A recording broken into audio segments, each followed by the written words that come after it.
Okay, so magandang araw mga bata. So para sa ating Mathematics 5, so we will discuss routine and non-routine problems involving division without or with any of the other operations of decimals and whole numbers including money. So yung pinag-aralan natin last week, i-apply na natin siya into the word problems. So solving problems is somewhat easy if you are going to follow the steps on how to solve them. After going through this lesson, you are expected to solve routine and non-routine problems involving division without or with any of the other operations of decimals and whole numbers including money using appropriate problem-solving strategies and tools. So, itong solving word problem sa math, mas madali siya if we are going to follow the certain steps na diniscuss na natin dati pa. So, ito yung UPSC, yung understand, plan, solve, and check. So, yun ang i-apply natin in solving the word problem, especially the routine problems. But before that, let's try answering the learning task 1. So in learning task 1, we have to round off the items and estimate the quotients, then write the symbol for less than or the symbol for greater than uh, if if we compare the estimated answer to the actual quotient. So sulat muna natin or solve muna natin yung actual number. So for number 1, so we have 28 and 4/10 divided by 7. So 28 divided by 7 is 4. 4 times 7 is 28. And 28 minus 28 is 0. So, lagyan natin yung decimal point sa tapat sa divisor natin. Dividend. Then, let's bring down 4. And since 4 is smaller than 7, so, wala tayong pwedeng i-divide doon. So, let's add another 0. So, bring down natin yung 0. 40 divided by 7, so we have 5. And 5 times 7 is 35. 40 minus 35 will be 5. So, add ulit tayo ng isa pang 0 natin. Let's bring down the 0. 50 divided by 7, so that is 7. 7 minus 7 is 49. And 50 minus 49 is 1. So, doon na lang muna yung ating actual answer. Now, let's find the estimated quotient. So, ang gagawin natin is to estimate 28 and 4/10. So, dito tayo sa nearest whole number, which is the 8. Ang katabi niya is 4. So, automatic na wala tayong idadagdag doon sa 8. So, siya ay magiging 28. And since isang digit lang naman ang 7, so doon na natin siya i-divide. Wala na tayong kailangang i-round off doon sa digit na yon. So 28 divided by 7 is 4. And 4 times 7 is 28. 28 minus 28 is 0. So ito yung ating actual answer. Ito yung ating estimated answer. So, sulat natin siya dito. So, 4 and 57 thousandths. Ito yung ating actual.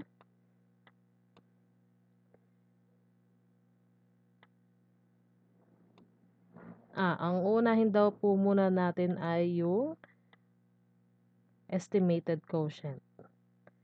Okay? So, ang estimated quotient natin is 4. And, ang ating actual answer is 4 and 57 thousandths. So, ano ngayon ang mas malaki sa dalawa? So, mas malaki is the actual answer. So, magiging less than. 4 is less than, or the estimated quotient is less than the actual quotient. Okay? So, yun lang po ang gagawin natin for the learning task 1. Okay? Okay, so let us read and analyze the same problem below. So study the steps used to solve the length of each song. While listening to music, Athena recorded that the 5 songs in the radio she was listening took 17 and 25 hundredths minutes of airtime. What was the average length of each music? So to answer this problem, let us apply the fourth step in in solving word problems. Okay, so what are the steps? So apat yon, UPSC. So when we say U, that is understand. And when we say P, that is plan. S is for solve. And C is for check. Okay? So ano nga uli sa understand? So first question in the understand step is know what is asked in the problem. So ano ba yung tinatanong doon sa ating word problem? So obviously, yung hahanapin natin dyan ay yung sentence na patanong or yung ginagamitan ng question mark. So, alin po ba dito ang ginagamitan ng question mark? So, ito. What was the average length of each music? So, ang tinatanong dito is the average length of each music. Okay? So, alam na natin na yun dapat ang hahanapin natin, the average length of each music. Then, the second step or the second one in the understand step is knowing the given facts. So, 'di ba pag sinabi natin given facts, ito yung mga numbers na magiging clue natin para ma-solve yung ating problem. So, ano po ba dyan ang mga important facts or details na kailangan natin? So, we have the 5 songs and the number of minutes, which is the 17 and 25 hundredths minutes. Okay, so yun po ang ating facts. And after understanding the problem, we have to plan how to solve it. So, ang third step natin is to determine the operation or formula to use. So, ano bang operation ang gagamitin natin to solve this word problem? So, when we say average, so, ang gagawin natin dyan is to kung maraming song, kung ilan yung song, di-divide natin siya doon sa number of minutes, 'di ba? Kasi kung sa loob ng 5 song, nakaubos tayo ng airtime na 17 and 25 hundredths minutes, so ilan kada isang song? Okay? So that is division.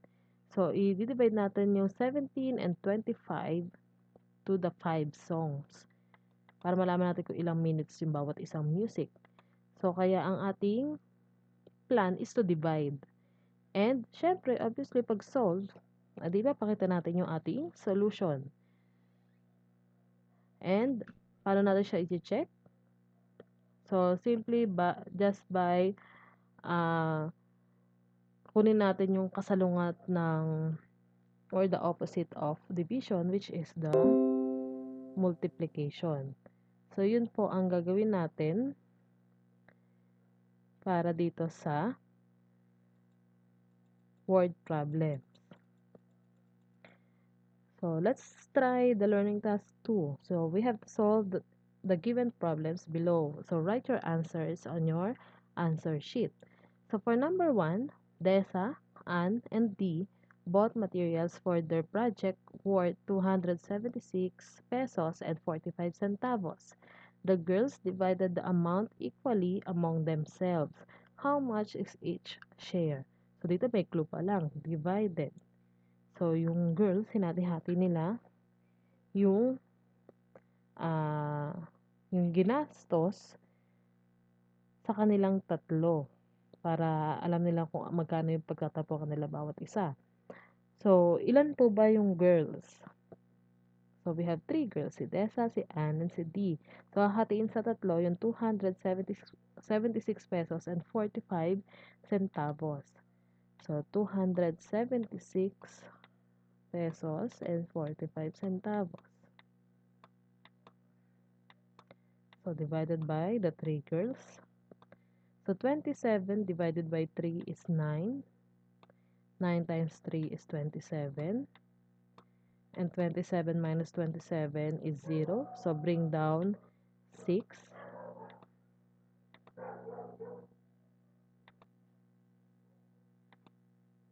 Okay, so next is we have to divide the 6 by 3. So 6 divided by 3 is 2. Then 2 times 3 is 6. 6 minus 6 is 0. So tapat natin dito ulit yung decimal point. Let's bring down 4. 4 divided by 3 is 1. 1 times 3 is 3. 4 minus 3 is 1. Let's bring down 5. 15 divided by 3 is 5. And 5 times 3 is 15. 15 minus 15 is 0. So the answer is 92 and 92 pesos and 50 centavos. So yun po ang kanilang babayaran bawat isa. So 92 pesos and 15 centavos. Okay. So yun po ang gagawin natin sa learning task 2. And for the learning task 3, same lang ang learning task 2. So we have to solve the following problems, show the 4 steps and the complete solutions. Write your answer on your notebook or on your answer sheet. So dito naman, ipapakita natin yung mismong 4 steps saka natin ibibigay yung ating final answer. So ano ba yung ating 4 steps? So we have U, P, S, C. So understand, plan, solve, and check. So let's try number 1. Mr. Villa bought 91 and 25 hundredths inches of plastic labeling tape. He will use 1 and 25 hundredths inches long to label each box. How many labels can he make? So, ilan ang kanyang label na magagawa? So, for the understand step, we have 2 questions. First is, what is asked? Ano bang tinatanong dito sa ating problem? So, the number of labels that Mr. Villa can make. Then, what are the given facts? Ano po ba mga important details na kailangan natin? So, first is the number of inches of the plastic labeling tape, which is the 91 and 25 hundredths inches. Then, ano pa po? So, gaano kahaba yung kailangan niya para sa bawat box? So, yun ay 1 and 25 hundredths inches long. Okay? So, yun po ang kailangan natin. And for the next step is plan. So, ano bang operation ang gagamitin natin? So, that is division. And for solve, papakita na natin yung ating solution. So, 91 and 25 hundredths divided by 1 and 25 hundredths. So, kung naaalala pa, pag ganito ang ating problem, decimal by decimal, gagawin nating whole number yung ating divisor by moving the decimal places to the right hanggang sa maging whole number siya. So, how many decimal places ba yon? 1, 2. So, nandito natin decimal. Dito uli, ganun din ang gagawin natin sa ating dividend. So, 1, 2. So, nandiyan na siya. Itapat na natin doon ang ating decimal point. Okay, now, let's apply division. So, 125 na to.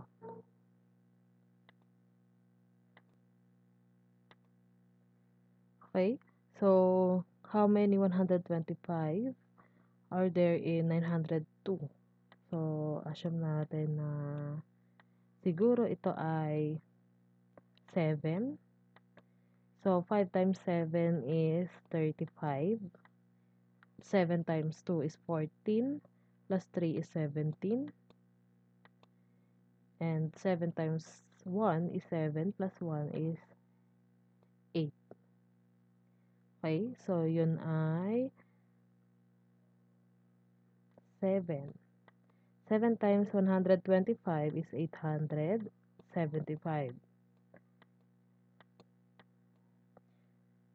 So, 12 minus 5 is 7. 10 minus 7 is 3. So, 37. Bring down 5. So, 375. So, yun ay 3. 5 times 3 is 15. 2 times 3 is 6. Plus 1 is 7. 1 times 3 is 3. So, tama. 3. So, 375. 375 minus 375 is 0. So, the answer is 73. 73 labels. Yun po ang answer natin for learning task 3. Okay, so para sa learning task 4, problem solving ulit tayo. Write your solutions and your answers on your answer sheet. So let's try answering number 1. If a man works for 8 hours a day, he can finish a job in 12 days. How many hours per day must he work to complete it in 10 days? So kung 8 hours a day siya nagtatrabaho and natapos niya yun ng 12 days, ilang oras kaya bago niya natapos yon yung job niya. So, ang gagawin natin dito is to multiply, kung 12 days yon and 8 hours per day, so i-multiply muna natin ang 12 sa 8. So, 12 times 8, so that is 96. Kung 96 hours ang kailangan para matapos yung job and kailangan niya makomplete yon sa within 10 days, ilang hours kaya ang kanyang bubunuin kada araw? So, kung 96 yon, edi i-divide lang natin yung 96 sa 10. Tandaan, pag nag-divide tayo sa 10 or the power of tens, i-move lang natin yung decimal point dito sa dulo based doon sa number of zeros na meron yung 10. So, ilang zeros ba meron ng 10? So, 1. So, move lang natin siya pabalik, 1. So, ibig sabihin, 9 and 6 tenths ang number of hours na kailangan niyang pagtrabahuhan kada araw para makomplete niya yung kanyang work within 10 days. Okay? So, dito, hindi niyo naman kailangan na sundin na yung 4 step in problem solving. So, kung ano yung gusto niyong technique, pwede niyong gawin para dito. Okay? So, yun po ang pagtatapos ng ating lesson about problem solving. Let's proceed to the next lesson, which is the ratio of two given numbers. So when we say ratio, it is the comparison of two or more quantities. Yung nagkukumpara natin yung dalawa or higit pa. Using this definition, we can compare the population of China and the Philippines. Based on the 2024 World Population Report, China's population ranked first.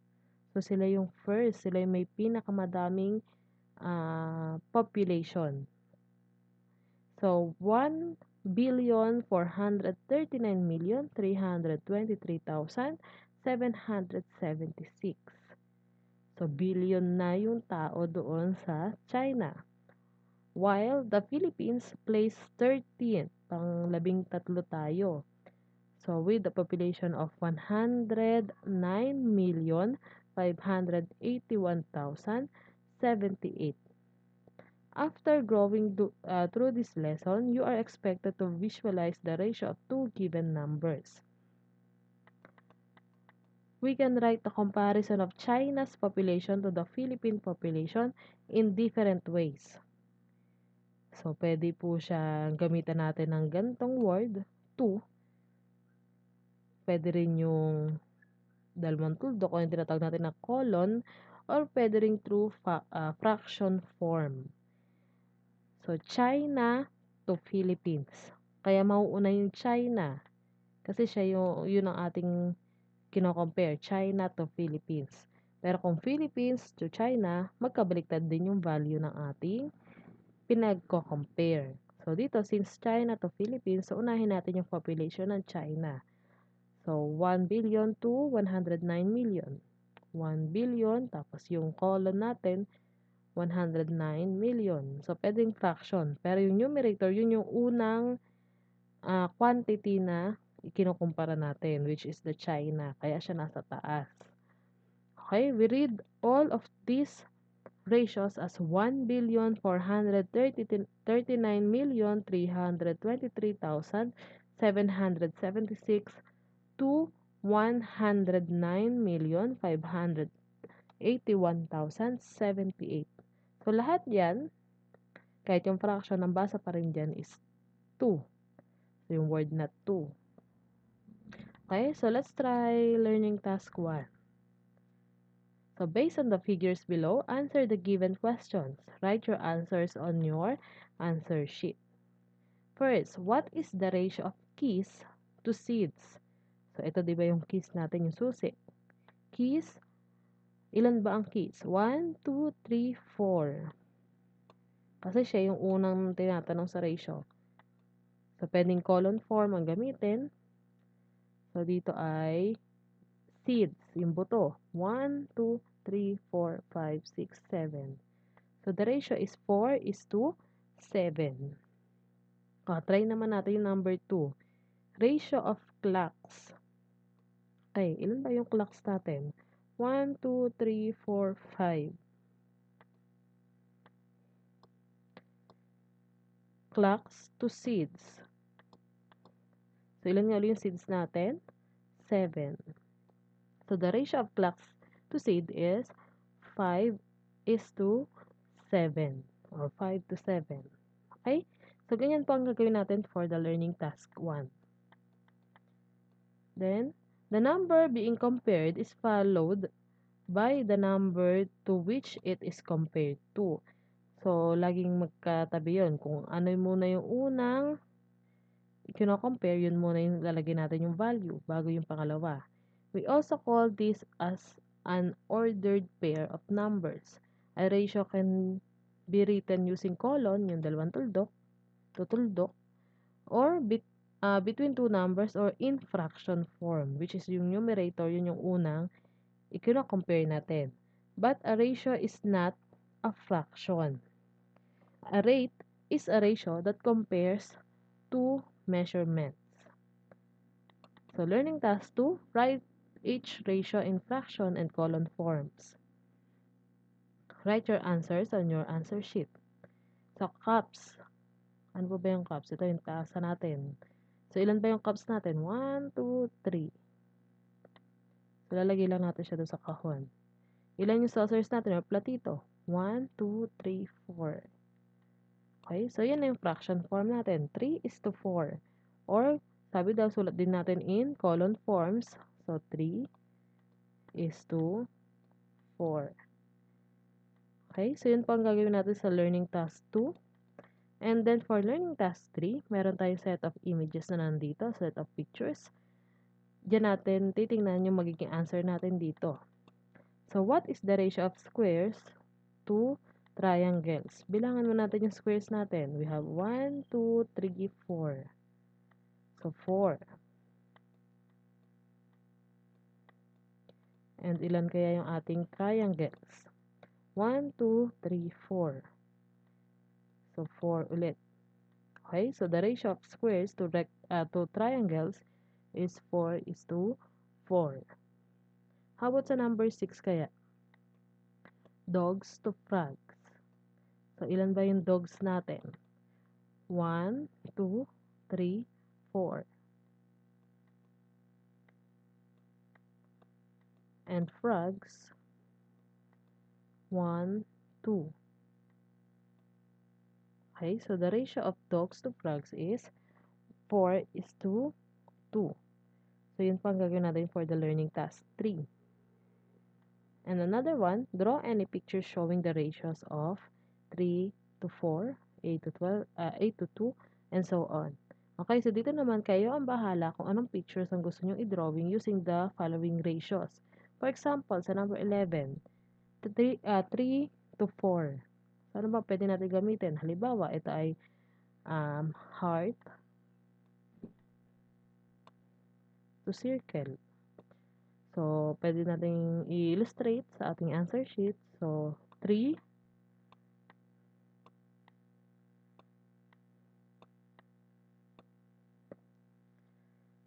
and 4 na circles. So, ganyan lang po ang gagawin natin. Okay, so for the learning task 4, so we will answer the following questions. For example, sa number 1, so what is the ratio of the number of vowels to the number of consonants in the English alphabet? So ano po ba ang vowels? Ito yung A, E, I, O, U. And the consonants yung lahat ng letter except dun sa except dun sa mga vowels, dun sa 5. So ilan po ang vowels natin? A, E, I, O, U. Okay, so that is 5. And ilan po ang ating consonants? So, depende kung ilan ba ang ating alphabet. So, bilangin natin yung consonants. So, that is B, C, D, F, G, H, J, K, L, M, N, P, Q, R, S, T, V, W, X, Y, Z. So, that is 21. Okay? So, yun yung consonant. So, 5 is to 21 ang ratio natin or yung answer natin sa number 1. Okay? So, ganun lang kasimple yung learning task 4. Okay? So, that ends our lesson for Math 5 for the week 7. So, sana po madami kayo natutunan and sana ma-apply nyo itong lesson natin sa inyong mga activities for this week. So, thank you po for listening.